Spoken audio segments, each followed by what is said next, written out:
guys, and happy start to the week. Today, I wanted to sit down and tell you some of my woes about what I wish that I had learned when I was in college.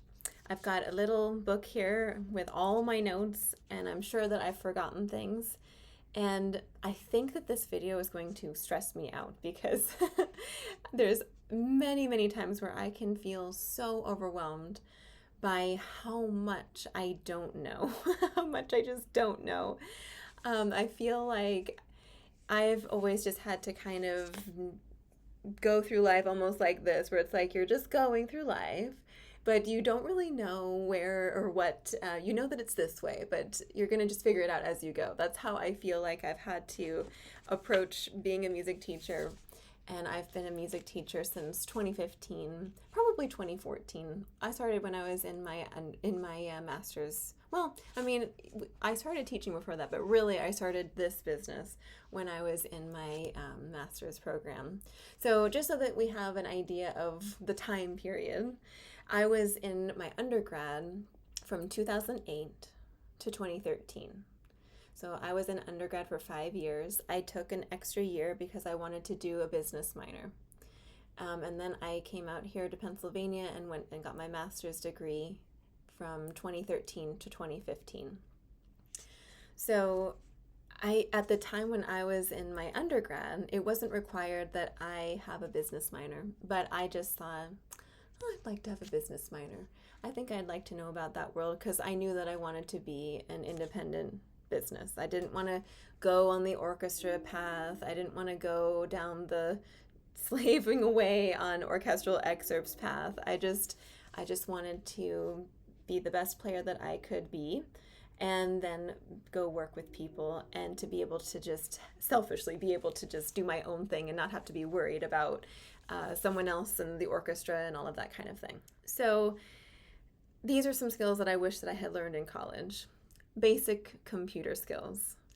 Computer skills, computer skills, computer skills, computer skills, computer skills. It's so important. It's so important that you have computer skills. Without my husband, I would be so completely lost in the world. I just don't even know in so many ways, really. But thank God he knows how to use the computer very well and can figure out any problem with a computer pretty much.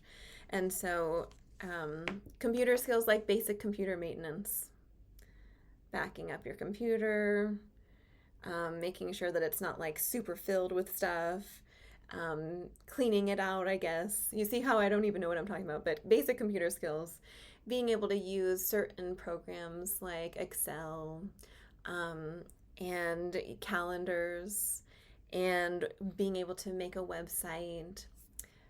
Computer skills. There's all sorts of computer skills. You need to know how to use the computer to run your business as well. I wish that I understood how to edit videos better. At this point in time, which is 2024, shorts are a huge deal, and they've been a huge deal for several years. Every time that I make a short on YouTube, it gets like 600 views, whereas my longer videos, where I'm trying to teach you something, they get maybe 100 to 200 views, right? And so shorts are the perfect thing for me really to be focusing on. But the thing is that I want to be making videos where I'm teaching.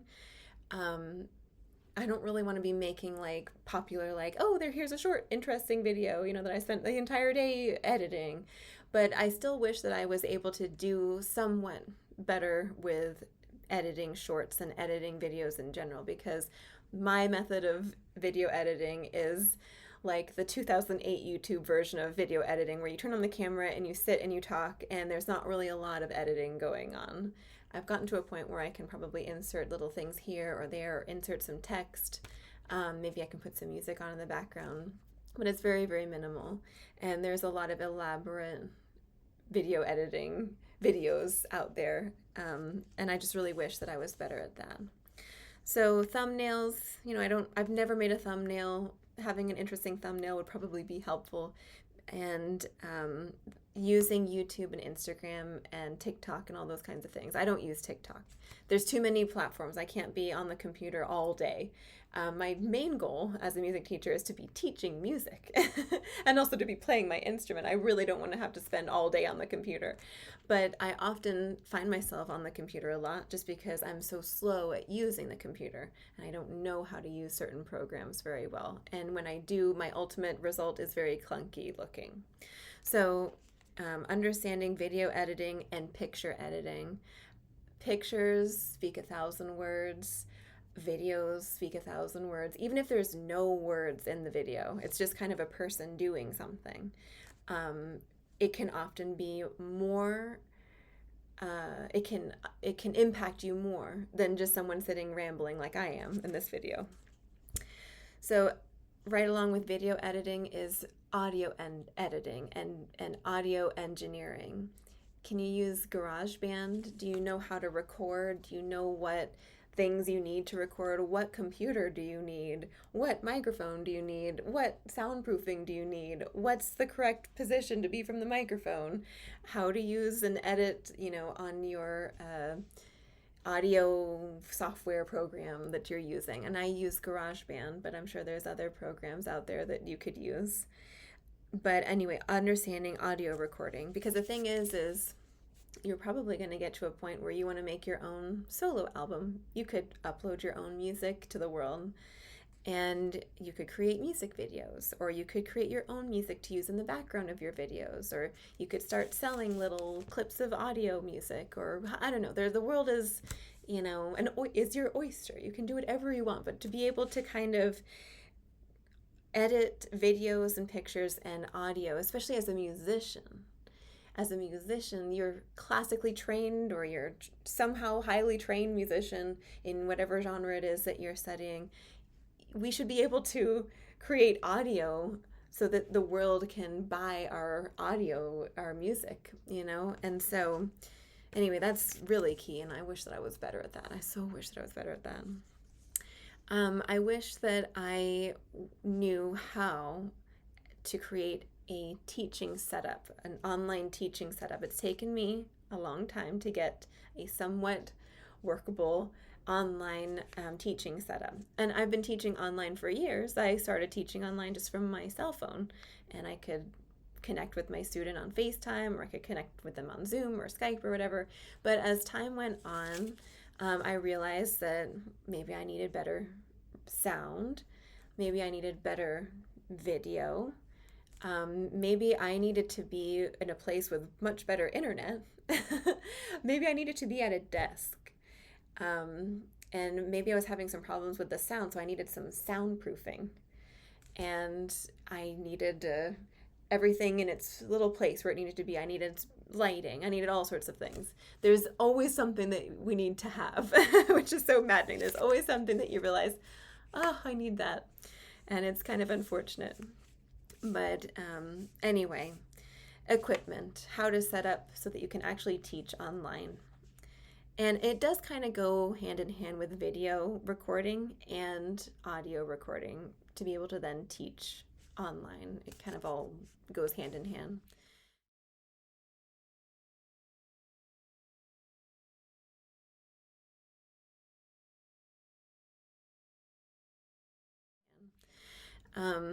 I really wish that I knew how to make ebooks and to make my own books. I think it's Adobe Illustrator or Adobe Publishing, or I'm not sure what software that you might need to be proficient at to be able to make ebooks or your own books. But, even just how would you write a score? So, for example, you could use Sibelius. I'm using the free version at the moment, but I'm realizing I actually need to buy the paid version. I need to buy Sibelius, and I'm considering just buying it outright, which is $600, and it never updates. I think it's just a one-time, here's what you're going to buy for the next 100 years. You'll have this version of Sibelius with no updates. But anyway, buy a software so that you can write music, and then you can maybe put a little music history blurb with it. Maybe you want to put a picture or an image or something on the page. Maybe you want the music to look a certain way. Maybe you want to put in slurs or articulations or dynamics or bowings, or there's all sorts of things that we don't even realize. When you start composing and writing music, you realize how important it is to do exactly what's on the page. And that's probably why orchestral auditions are so maddening, is because you have to make sure that you do exactly what is on the page. So anyway, you can see I told you that this video was going to stress me out, so all the things that I wish that I knew that I don't know. Onward. So I wish that with business classes, I wish that I knew more about finance, investing, budgeting, accounting, tax preparation, tracking expenses, and having a separate account for business and personal, saving for taxes, saving for my own savings, and then figuring out how to invest that, opening a Roth IRA as soon as possible. I waited too long. I really wish that I had opened one when I was in my 20s. I wish that I had opened a Roth IRA when I was in my 20s. If you're in your 20s, open a Roth IRA.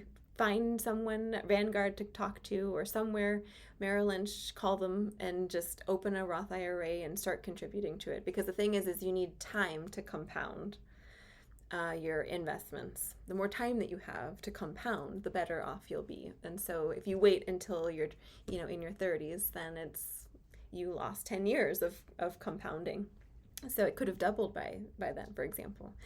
But the thing is that often by the time you're 30, you've maybe paid off some of your student loans, or maybe you finally started to make some money as a music teacher, or whatever it is. So I feel like it just takes so long to start making an income. And of course, as a musician, your income is like this. It's not like you get a steady paycheck by any means. And so, but you still have to figure out, how are you going to budget?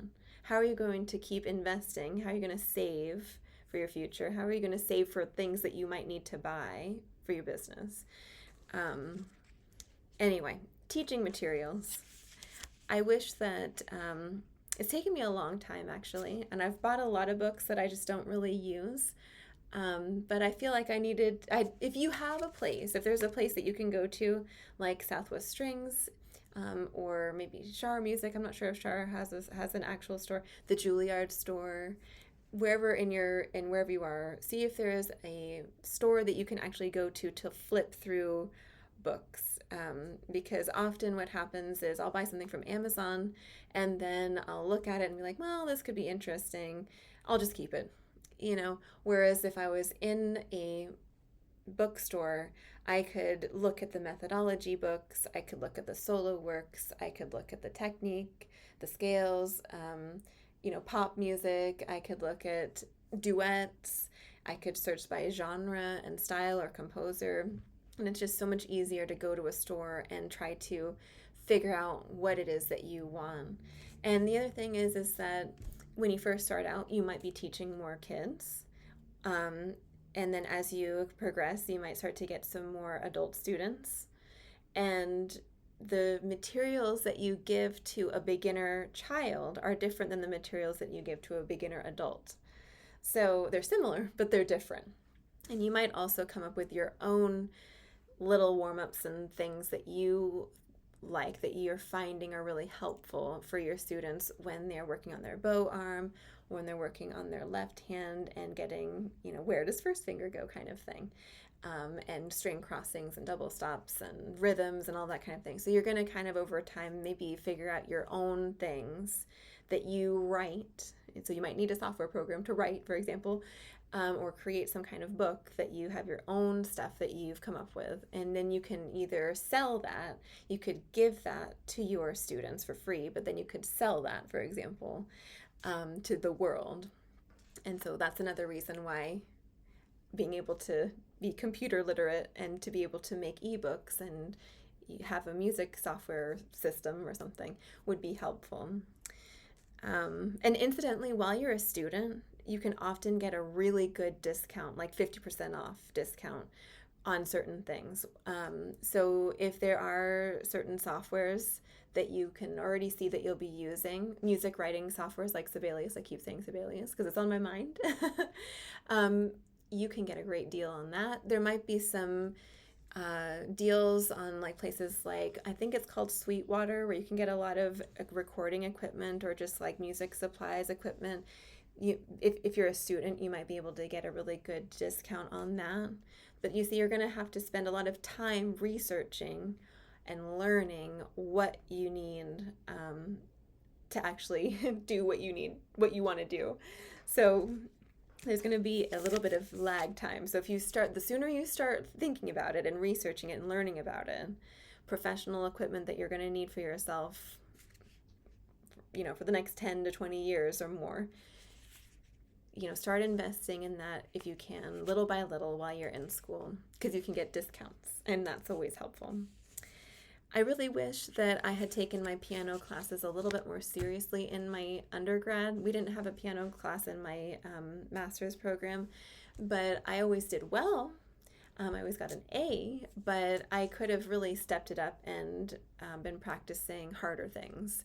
Like it was just the bare minimum basically in the piano class, and I could do that, but I just didn't really spend a lot of time getting beyond the bare minimum of requirements of things that I needed to know. And it would be really helpful for me to be better at the piano, because then I can actually play the piano better in audio recordings. I could maybe accompany my students. I could make background music on the piano to record to then put in videos. And I guess I could do that to some extent now, but mainly if I could accompany my own students, because now I have to pay someone for rehearsal time and recital time, along with paying for the space and renting things. So recitals, you never make any money on the recital, and you spend a lot of time and energy and your own money putting it together, but it's a very important thing, and it is so fun, and it's worth it. And it's also an opportunity for you to actually practice performing, which is very important for us as music teachers to do. So I guess those are some of the things that I wish that I had learned in college, because I just feel like there's so much, all of these things I've just talked about, that I just don't know. I am learning a little bit at a time, and there's things that are living in here and in my heart that I really want to get out, but I can't figure out how to get them out because I don't know how to use the computer. I don't know how to use the software and the programs. And so I have to learn. I have to spend time learning, and I have to most likely also buy the software, which is expensive. So anyway, maybe there's going to be a part 2, because there's all sorts of things that I feel like, music teachers, we either need to learn or we kind of realize that we actually need in our lives as music teachers. Maybe there'll be like a music teacher series that eventually comes out. I think I have another music teacher video, but anyway, if you're a music teacher, I'd be really curious. What are your favorite software programs that you've bought? What's your favorite technological hardware item that you've bought? I think mine this year has been the drone. I bought a DJI Pro Mini or something. I think it was like $1,000. It was really expensive, but it is one of the greatest things that I've ever bought. I'm so grateful that I have this drone. My husband knows how to use it. You need someone to be able to use it, and it's also kind of a pain to use a drone because there are laws about where you can't use it, and you can't use it most places. And so look into that. But I still am so grateful that I have a drone. And, if you have a house and you have a backyard and you have a nice area, you could maybe take advantage of it more. But the other thing that I'm really grateful that I have, besides my computer, I have a MacBook Pro, is this microphone here. And this is by Rode. And I really like this arm that it's on, Rode. And I forget what this one is. I'll have to look it up and see. I'll link it below. I'm just looking to see. Yeah, I'll have to link it below. Oh, it's NTK. It's an NTK mic. NTK. It says right there. Anyway, that was an expensive mic too. You guys, I am needing a cup of tea. Let me know your thoughts, and I will catch you all very soon. And if you want to be a music teacher, I do want to just say that it's one of the most rewarding and wonderful careers. You should start young when you're wanting to be a music teacher, young, like, I don't know, in your early 20s, or even as a teenager, like when you're 18. You know, you've probably studied music your entire life up to that point. So you have some skills, and you could start teaching some little ones. You know, you could go to a preschool, you could go to a kindergarten. You could, I don't know, maybe there's like, you could just start playing for the little kids at the kindergarten, or start playing for the little kids in the preschool or something. I'm just trying to think of like, how can you, maybe in the library you can put up a little flyer, because often in libraries they have little events like reading for children at the library, for example, and someone will come and read to the children at the library.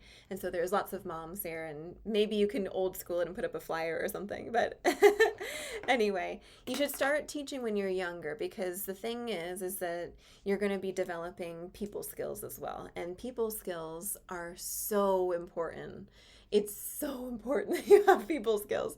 And of course, when you're young, you're going to not know any people skills because you've never had to interact with people professionally before.